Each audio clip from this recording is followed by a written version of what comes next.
Have you ever felt like you're speaking a different language when trying to connect with someone?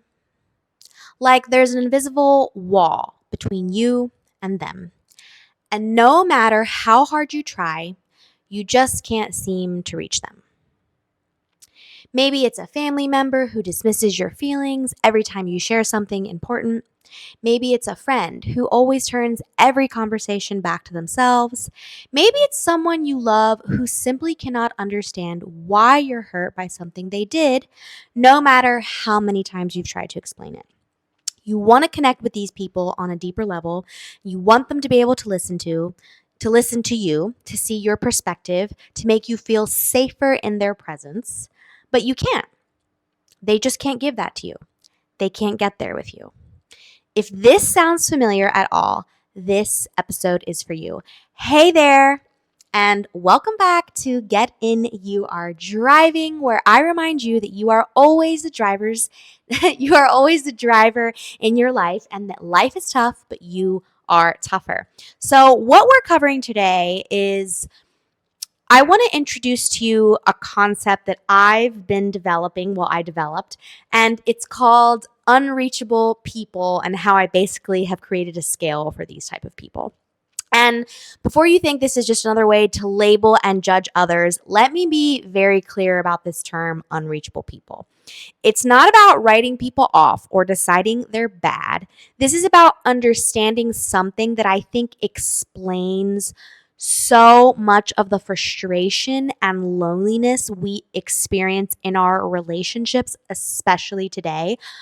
So much of our life is relationships. And since at school, they only tell you that the mitochondria is the powerhouse of the cell, which serves almost none of us.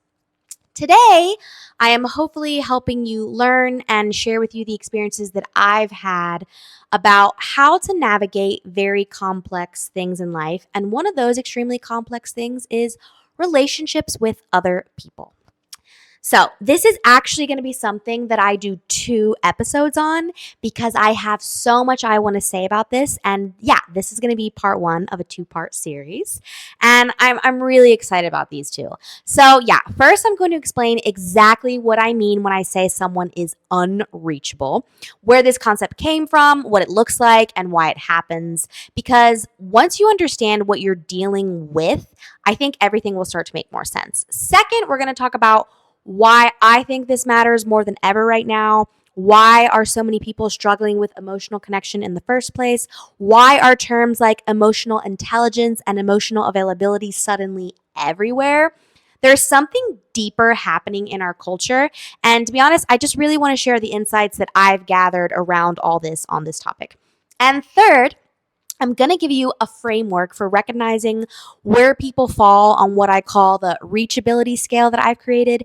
Because here's the thing, people can only meet you as deeply as they've met themselves. And once you understand where someone I think is on this scale, you can adjust your expectations of them and protect your energy accordingly. Now, before we dive in, I want to be really clear about what this isn't. This isn't about becoming cold or disconnected from people, from judging them, from seeing them as lesser than you. This is just about you protecting your peace and knowing what you can confront and not confront and how to navigate these complex relationships in your life. This isn't about giving up on your relationships, writing people off. And this definitely, again, is not about thinking that you're better. This is about being able to understand people better. It's about having compassion for people, both for people and yourself. It's about recognizing that some people are operating with different emotional capacities than you are. And again, learning how to navigate this reality without losing yourself in the process. Most importantly, this is about making sure, as I always say, that you are staying in the driver's seat of your own life. Because, of course, you can't control where somebody is on this scale about reachable or unreachable that I've created, but you can absolutely control how you respond, where you invest your energy with people, and how you choose to show up in your relationships. So, by the end of this 2-part series, I really hope that you're going to have a completely new lens for understanding the people in your life. You're going to know how to recognize emotional patterns, perhaps, that used to confuse you. You're going to have practical tools for protecting your energy while maintaining your relationships. And most importantly, you're going to know how to make sure you don't become unreachable yourself. We don't need unreachable people Because if there's one thing I've learned is that in a world where genuine connection is starting to feel very rare, the people who choose to be reachable, truly emotionally intelligent and available people, they become the magnets that people are so drawn towards for deep, meaningful relationships that we all crave. So if we can learn how to become more like this, I just really think it will enrich our relational life. So let's start at the beginning. Let's talk about what unreachable really means and why understanding this concept might just change the way you see every single relationship in your life. So remember, life is tough, but you are tougher. You're always the one driving. And yeah, let's get into it. Where did this unreachable concept come from? So, I'm sure you have felt like someone could not understand, again, why you are so hurt by something that they've done to you, right? You're like, why do they not see this? They simply can't see your perspective or like why you're in pain. And again, no matter how much you've explained it to them, they just can't get there. I have come to call these people unreachable. And I came up with this term because I realized there were people in my life I wanted to connect with deeply, but I couldn't. And I wanted them to be able to listen to me. I wanted to feel safe, but I just couldn't get there. I couldn't understand why this kept happening. They could only see their perspective. They dismissed how I felt. And yeah, it was a sucky feeling. And I think we have all been there with that. So now, there are more factors that go into my term unreachable, but let's start with this. So this all left me asking when I was, analyzing these relationships and not getting what I wanted out of them, where was the truth in all of this? And why were so many people I was encountering like this? And was I like this too? That's when I really realized something that I think changed a lot for me, which was other people could not give me what they did not have. Now, this hurts a lot because I wanted certain things from certain relationships, but I had to realize they don't have anything to give me. So when I talk about someone being unreachable, I'm describing this invisible wall between them and the rest of the world, and often even between them and themselves. Now, when I say someone is unreachable, I don't mean they're cold or disconnected or necessarily superficial. Actually, I think many unreachable people are warm and kind and they function well in the world. They might be the person that asks how you're doing, who remembers your birthday, who shows up when you need help. But despite all of that, there's just something missing and something you can't quite put your finger on because they're locked behind barriers they don't even know are there. And that's what makes it, I think, so frustrating and heartbreaking. At its core, being unreachable is a lack of self-awareness. It's the absence of the essential pause to ask why. Why do I act the way I do? Why do I react like this? Why do I have these outbursts? Why do I keep repeating the same patterns? You get the gist. Because this is what's tricky, but this is what's important. Thinking about yourself all the time is not the same as being self-aware. I'm going to say that again. Thinking about yourself all the time is not the same thing as being self-aware. I know people who are constantly in their own heads and constantly talking about themselves, constantly focused on their own experiences, but that's not self-awareness. That's just self-obsession, if you want my honesty, because self-awareness takes honesty. Very real honesty with yourself, starting with yourself, because if you're not even honest with yourself, how can you be honest with others? And it takes asking very hard questions and actually wanting to hear the answers to these questions, even if it means it's going to hurt you. It takes facing the part of you that was shaped by pain, rejection, fear. It takes looking at your patterns and asking, where the heck did this come from? Why do I do this? And how is this affecting me and the people I love? Most unreachable people have never done this work. They've never stopped to examine their triggers, their decisions, their thoughts, their actions, their destructive patterns. They just keep going untethered and unaware, and they unintentionally hurt others in the process. And this is something I want you to keep in mind. A lot of this is subconscious and unintentional. Now, how does someone become unreachable? Unreachability does not happen overnight. It's layered. I think it builds very slowly over time.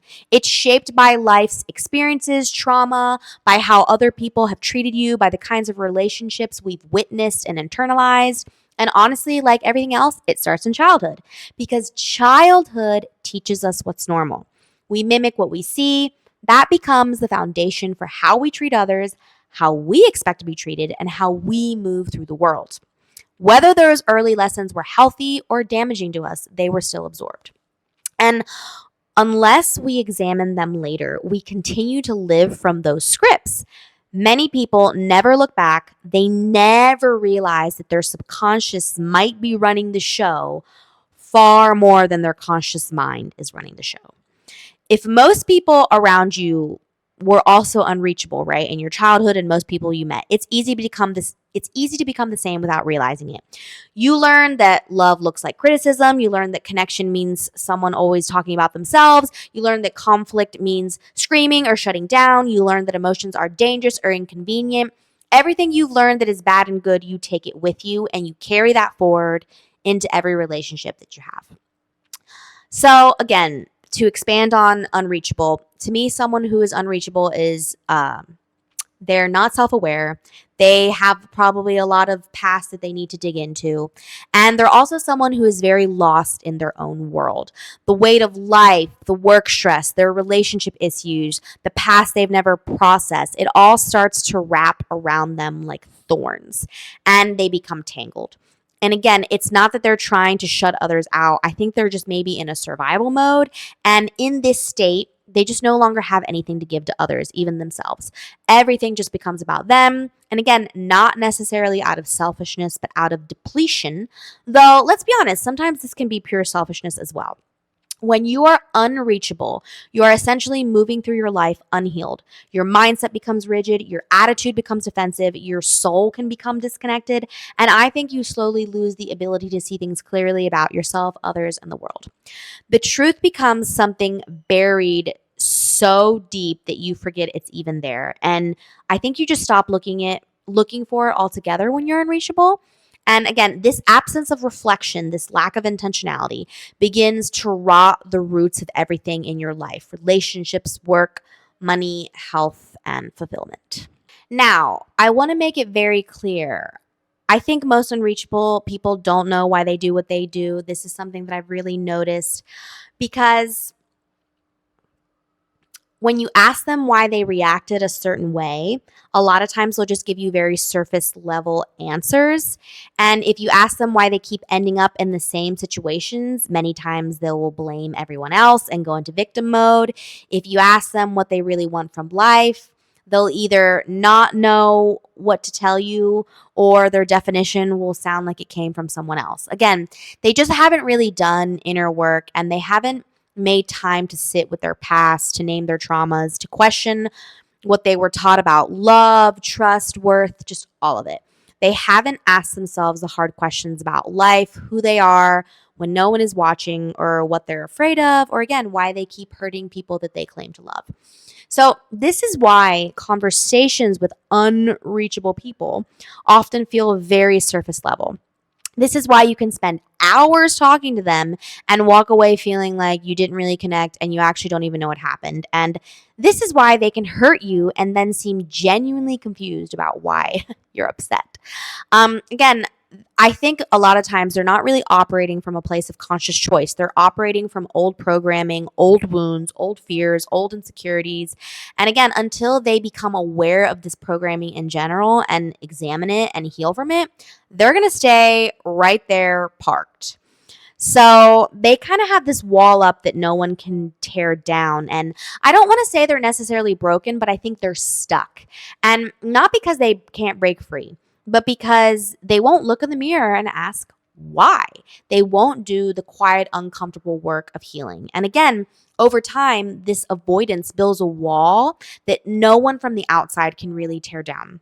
You can love them, you can be patient with them, you can try to show them a different way, but until they really decide that they want to change and start asking why themselves, they're never going to change. People only change for themselves.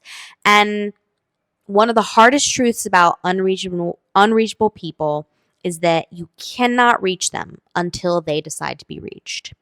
And many of them, again, don't even realize that they're in this unreachable place in the first place. I really hope my definition of unreachable makes sense. But here's what you can control: you can make sure you don't become like them. You can choose to do the work they don't do. You can choose to stay curious about yourself, to stay open to growth, to stay committed to truth, because the truth is the world needs reachable people. And it needs people who are willing to look in the mirror and ask the hard questions and do the work to become the kind of person that others really want to connect with and have in their life. And that starts with understanding what unreachable means and choosing to do something about it.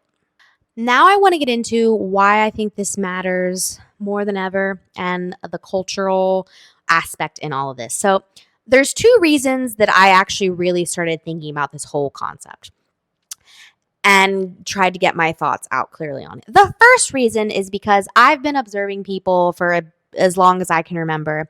And this pattern of unreachability is something that I just kept seeing everywhere, but I couldn't quite figure out like my thoughts on it. And I realized there were people in my life again that I desperately wanted to connect with, but I couldn't reach them.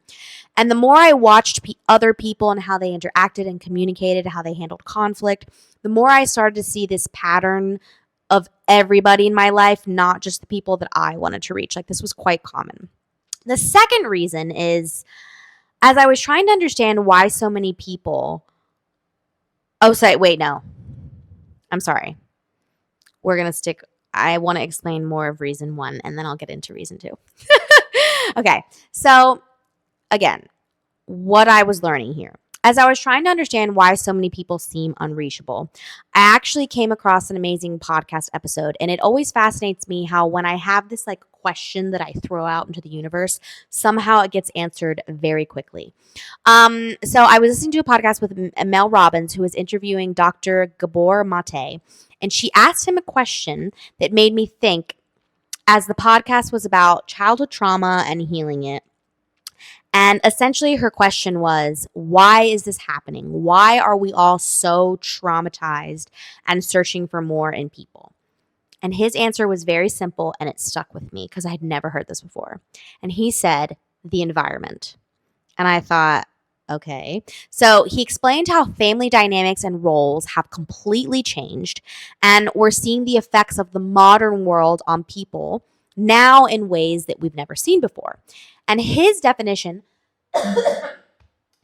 his definition of trauma is what happened inside of you as a result of what happened to you. It's not the event itself, it's the wound that happens inside of you. It's a perception, an adaptation your nervous system made to survive. And Dr. Mate, when I was listening to this, made me ask myself, are we innately troubled, or like he said, is this just a terrible environment for human beings to grow in right now because of this modern world and modern busyness and how marriage, the nuclear family, how we work, feminism, the patriarchy, everything, like how this has changed so much. And I think it's a mix of both. Because when you look at the conditions under which people are living and raising their kids today, it starts to actually make a lot of sense why I think we have so many unreachable people. Because we have parents who are overwhelmed, distracted, stressed, often emotionally unavailable themselves because of their childhood, right? We have families scattered across the country instead of communities raising children together. We have kids growing up with screens instead of human connection. So much, again, so much is different now than even just how our grandparents were raised because modern life is busy. Before I get into my next part about how trauma creates unreachable people, I was talking about modern life and how it's busy and how things are very different than how our grandparents were raised and how the environment is affecting all of this. It made me think and come across an article that I wrote, that I read, and it was called The Unspoken Grief of Realizing Your Parents Were Just People. And there's this beautiful, beautiful part that I want to read out loud because I think it really goes well with this. And it is going to go with my point about having compassion towards people. And it goes, we spend the first half of our lives absorbing, we're talking about our parents, their rules, their fears, their language of love. We spend the second half translating it. And somewhere in the middle, if we're lucky and paying attention, we reach a turning point when the grief of who they couldn't be softens into something like understanding. Not absolution, but a kind of clarity. It doesn't happen all at once. It arrives in strange, unglamorous moments. The way your chest tightens when someone gets quiet, the way you feel overly responsible for the emotional weather in every room, the way your partner says you don't need to earn rest and it makes you cry harder than it should. You realize how much of your identity was shaped by their limitations. And then, if you're honest, you realized they were also shaped by theirs. You're all a part of a lineage of people who did their best with what they had. Sometimes it wasn't enough. Sometimes it was flawed. Sometimes it was beautiful in ways you didn't understand until now. And that's the grief, that it wasn't better, that they didn't know more, that you still needed things they didn't know how to give you, not out of malice, but out of mismatch, miscommunication, misunderstood pain. So I just really, really loved how she said, like, we're all a lineage of what has happened to us. And people, our parents, like, they want to give us their best. Now, trauma. Okay, now I want to get into how trauma creates unreachable people. And when children don't get their emotional needs met, physical, spiritual, but I just want to talk about emotional. When they experience neglect, criticism, emotional unavailability, chaos, they adapt. They develop coping mechanisms. They learn to shut down, to not feel too much, to not expect too much from others. And those adaptations, of course, like I was saying, they follow us into adulthood. Like she said, then we try to translate everything our parents do later. And this is where my term unreachable comes in, because people who learned early on that emotional connection wasn't safe, or that their feelings didn't matter, or that they had to take care of everyone else's emotions instead of their own, or whatever it is, it all followed them. And Dr. Mate said, I don't know if I'm saying his name right, that I really liked. He said, usually what we think is wrong with someone is actually an adaptation or a failure of development. It's not that they're broken, it's that they learn to survive in an environment that couldn't support their natural development. But there's hope. There's always hope. He said, he said, we may be puppets on a string with our trauma, but we have the ability to change. Healing begins with compassion. He said, healing begins with compassionate curiosity towards the self. Healing begins with compassionate curiosity towards the self. Your past happened and it had certain impacts on you, but it doesn't make you a victim stuck in that forever. You have the responsibility and the capacity to recognize what happened and then change it. Healing is no longer living under the tyranny of your past. So this is finishing my thoughts on reason 1 of why I got curious about all of this. Okay, reason 2 about why I got curious about all this. The buzzwords. It's everywhere. Words like emotional intelligence and emotional availability, these were not words that were in common use 10 years ago. I had never even heard of them, I think, 5 years ago.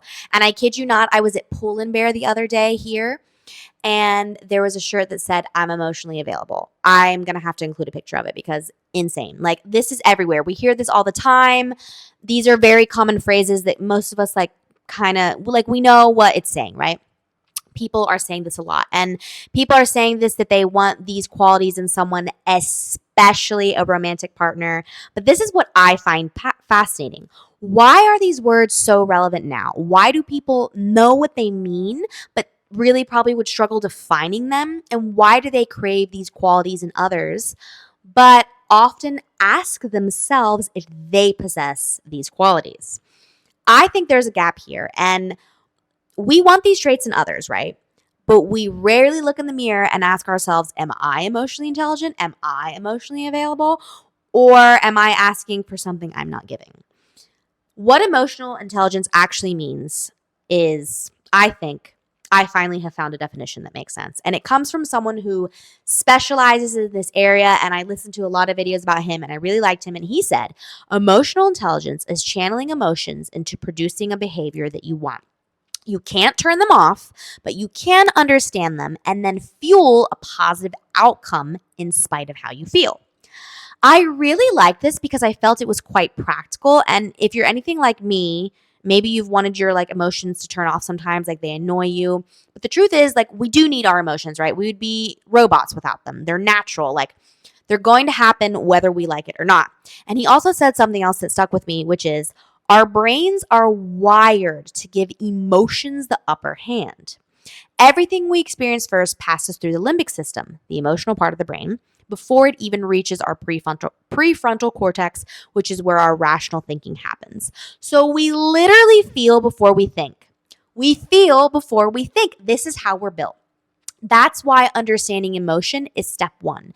You can't work with what you don't understand. And what I really love about emotional intelligence, which is something he said, is that it's unlike IQ, which is usually fixed at a certain age. EQ can grow a lot.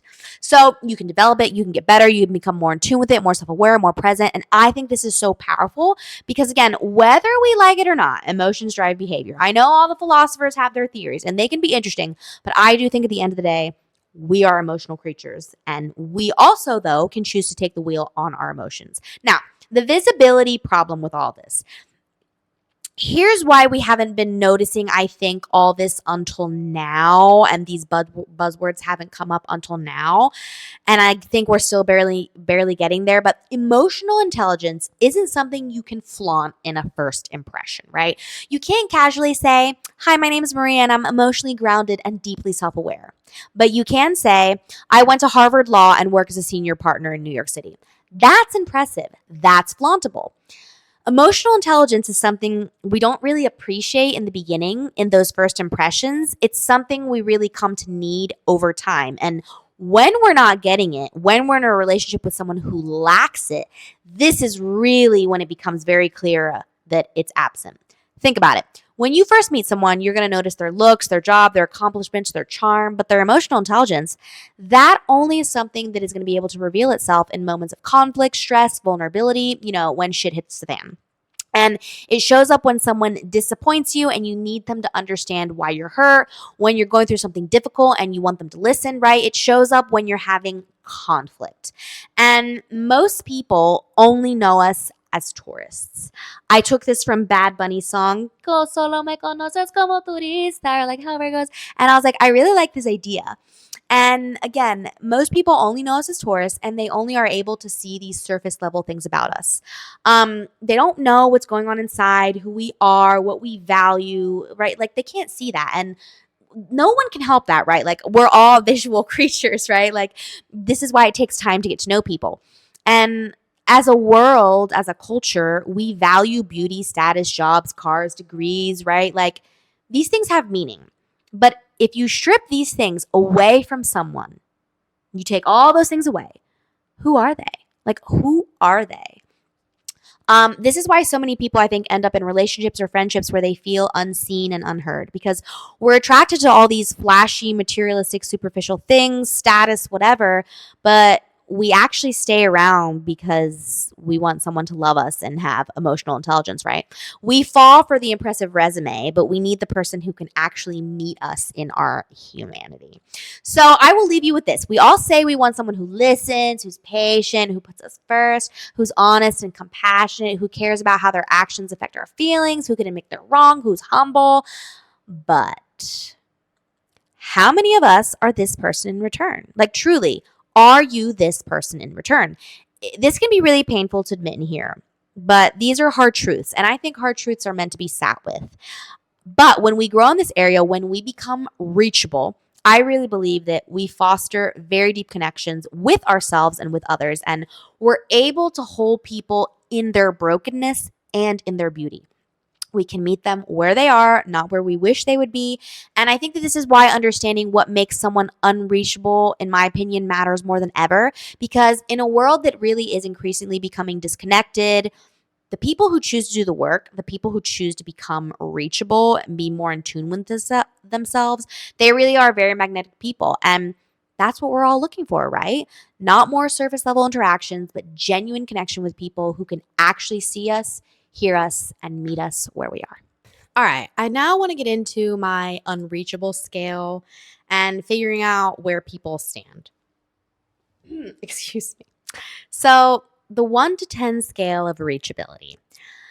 I want you to imagine emotional intelligence and self awareness on a scale of 1 to 10. 10 being the most self aware and emotionally grounded person you can think of, 1 being someone who has no clue why they do what they do and seems completely disconnected from their actions and how their actions affect others.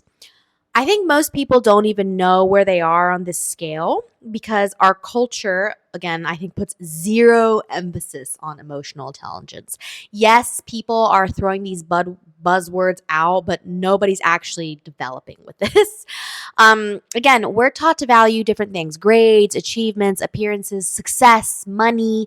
But nobody teaches us how to understand our emotions, how to communicate effectively, and how to really truly be present with other people. Again, this should be taught in school, how to navigate relationships. Anyways, don't get me even started on the Harvard study that said the longevity and fulfillment people feel in life all goes back to their relationships, nothing to do with work. But anyways, I won't get on that rant. That brings me back to this idea of, again, what I've created being unreachable. I think the best way to think about it is to understand that unreachability exists on a spectrum, and some people are just completely unreachable, like a 1 or a 2. Others might be somewhere in the middle. They have moments of connection, but then in other moments it's inconsistent. And then again, they're the people who are very reachable, who can be very present with you in a conversation, 8, 9s, and 10s. Here's the thing. People can only meet you as deeply as they've met themselves. I know I've said this a lot now, but it's just very true. And if someone is operating at a 3 on emotional intelligence, they can't give you what you want someone who is operating at an 8 can give you, right? Again, it's probably not that they want to do this, but they just don't have the capacity. Now, here are quite a few signs that someone may be unreachable because, again, how do we kind of recognize where someone falls on this scale? What does it all mean? So, again, here are some patterns that I've noticed that suggest someone might be on the lower end of reachability. Now, 1, every conversation turns defensive or emotionally reactive. You can't give them feedback, ask them a question, or share a different perspective without them getting upset, shutting down, or turning it back on you somehow, and somehow emotionally guilt tripping you. 2, they can't step outside themselves to see another person's point of view. Even when you explain how something affected you, they can't understand it. They can only see their own perspective and their own intentions. 2 things cannot be true at the same time for them. 3, they believe they already know everything. They're not curious. They don't ask questions. They don't say, I don't know, or help me understand, or maybe I could learn more about this. They operate from a place of certainty that leaves no room for growth or learning. 4, their focus is always on what they want, never what others may need. They're not naturally considerate. They don't think about how their actions are affecting other people, and it doesn't occur to them how to ask other people how they feel or what they might need. 4, they've never asked themselves why, and they are the way they are. They don't know their triggers. They don't understand their patterns. They can't tell you why they even react in certain ways or why they keep ending up in the same situations and same patterns. Next one, they don't consider how their actions affect others. I already said that. Next one, they're unable to think objectively because they're still trapped in the past, old wounds perhaps, childhood programming, unhealed trauma. It all controls how they see and respond to everything, so they can't really separate what happened to them and what's happening now. Next one, they always talk about the same things, usually gossip or blame. Their conversations tend to be very surface leveled, or they're focused on what other people are doing wrong, never what they're doing wrong. They don't engage in deeper topics about growth, purpose, or meaningful connection, nada. Next one, their pain, trauma, or ego cloud their ability to be present or empathetic. They're so wrapped up in their own things and they can't actually see you or be with you in your experience. Next one, they live in survival mode, constantly reacting, never reflecting. They're always putting out fires, stressed, always moving. They never slow down to think about what's wrong in their life, what's all this chaos, and again, what are these patterns that they're repeating. Last one, most important one, They avoid truth, and especially when it's about themselves. They don't want to hear difficult feedback. They don't want to hear different perspectives. They prefer to lie in their uncomfortable truths. I did a whole episode about truth. It's my second episode. I still think it's the most important episode that I did. Please go listen to it if you haven't already. Now, here's some real life examples I think you might recognize. So let me give you some very concrete ones.